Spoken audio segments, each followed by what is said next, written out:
Joe Rubin. You are representing Vinegar Syndrome in Montreal for the 23rd edition of the Fantasia International Film Festival. So, are you currently in Montreal? No, I'm back in New York. Okay, but you were there for the panel, I'm assuming. Yes, I arrived late on Monday and left yesterday. Okay, and was that enjoyable, your time in Montreal? Yeah, I look forward to going to Montreal just in general. It's a beautiful city. Yes, it's very nice. And how did the panel go? Everyone says it went well. I think that we had a nice group of people. I mean, it was myself, David Gregory from Severin Films, and James White from Arrow Films.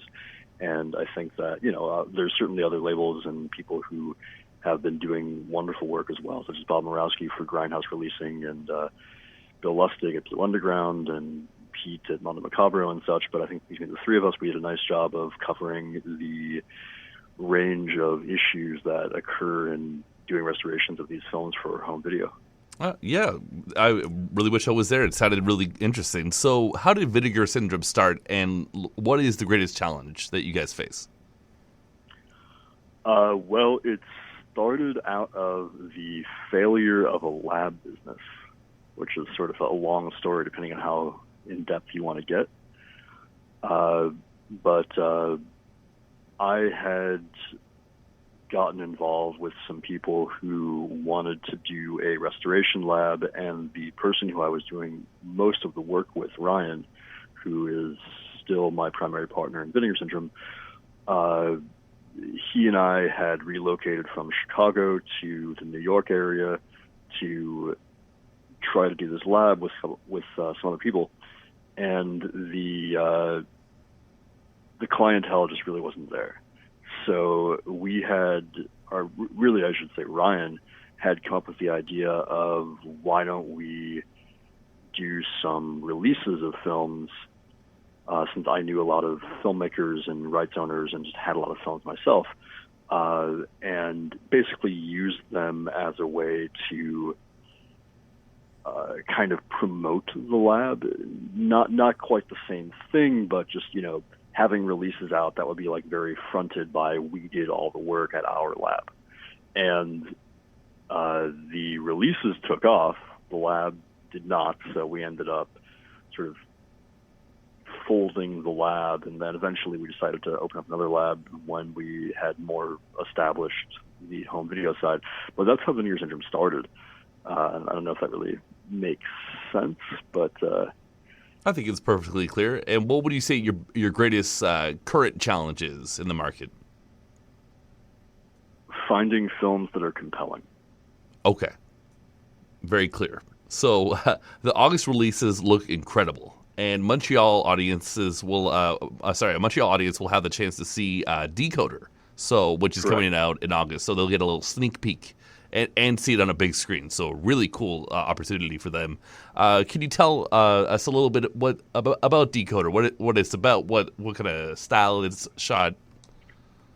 Yeah, it's a very early '80s new wave industrial styled film made by an underground filmmaker, Mushka. I might not be pronouncing his name correctly. And it features a bunch of interesting characters from the late 70s, early 80s underground art film music scene.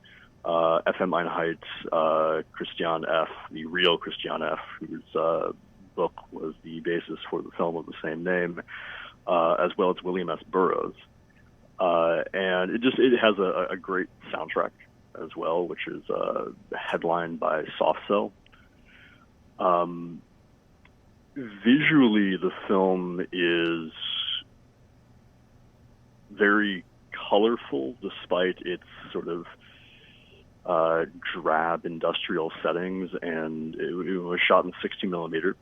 I don't believe it was ever blown up to 35. Our restoration is sourced from the 60 millimeter camera negative, which was loaned to us by the Deutsche Kinemathek.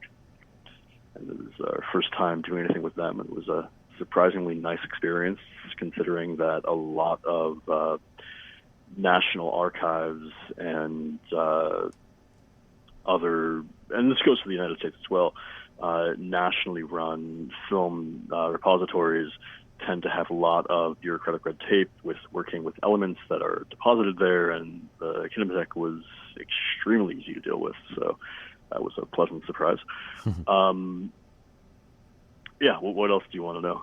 Well, okay, I think that's a good summary. Kind of industrial. It's got William Burroughs. We in Montreal they love Leonard Cohen, so I think if you like Leonard Cohen, you like Burroughs, and so I think we have a good sense of that vibe. That sounds like a pretty cool movie. So you guys have a booth. You guys, last year I went to the booth. I got Sweetback, and that was a great time.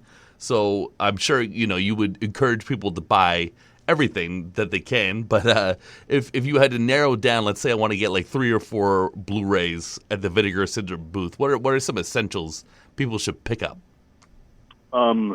For my personal taste, and I often preface that by saying my taste does not necessarily represent the taste of the majority, but for my personal taste, I would absolutely recommend the Telephone Book. It was one of the first films that we released, and I still think it's one of the best films you released. It's a sort of parody of underground films while still being a great underground film, made by Merv Block and Nelson Lyon, Merv being one of the great movie campaign designers of the 20th century. He designed everything from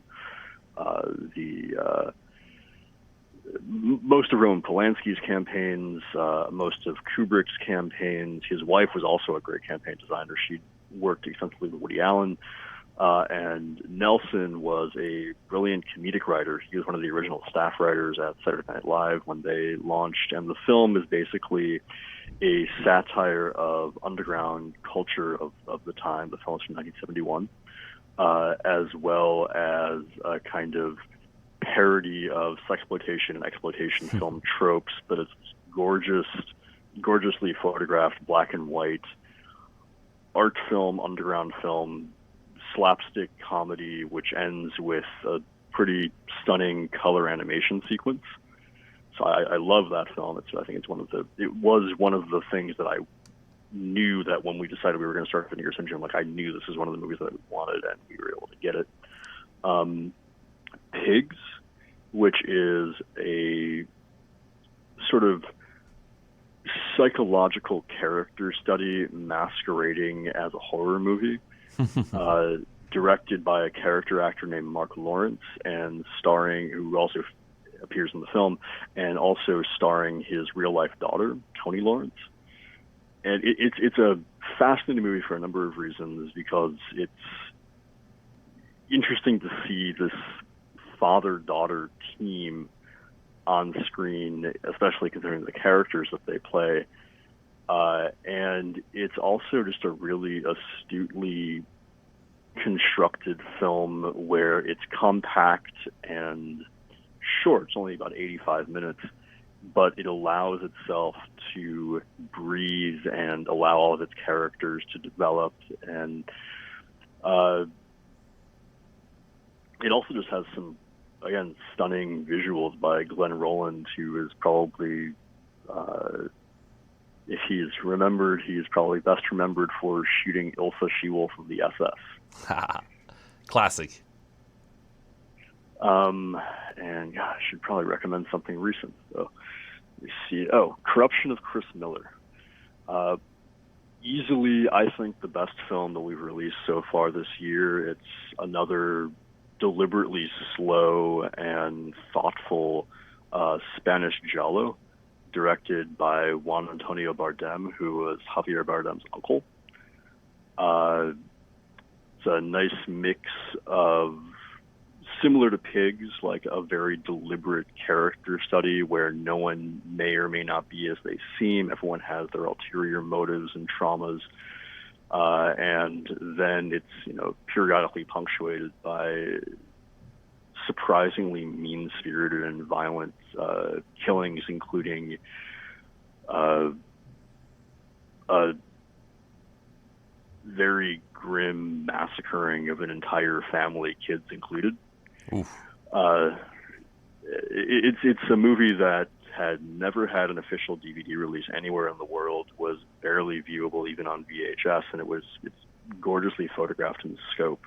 And the scope version had never been released in any format except for theatrically. And we managed to get it, and it was a very difficult restoration. So I've been happy with the enthusiasm that people seem to have had for it since it came out in April, and I'm hoping that it continues to gain an audience that I really feel it deserves.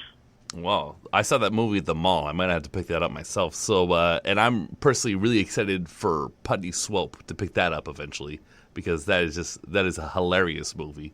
I think one of the best comedies of all time. So, thank you personally from me to you for putting that one out. Yeah, that came to us very unexpectedly. The agent for the owner is someone who I've worked with for years, and I was just talking to a friend, and he just brought this fact up, and I hadn't realized it.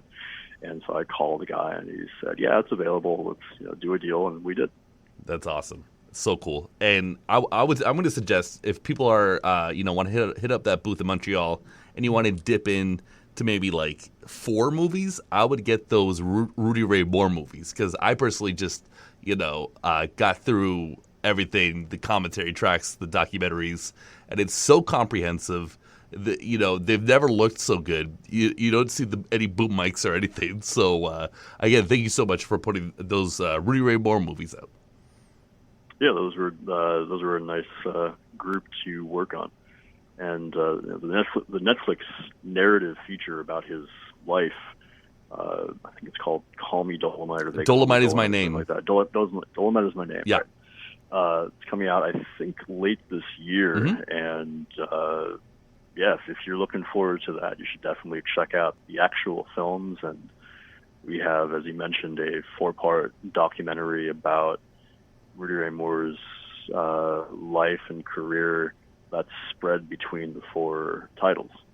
Yeah, Rudy's great. I'm a big fan. So you're obviously very passionate about what you do, and you guys are, I'm going to assume, all collectors of DVDs of Blu-ray and whatever else. So how long have you been collecting yourself? I'm not a collector. Oh, okay. I'm a collector of film materials. Okay.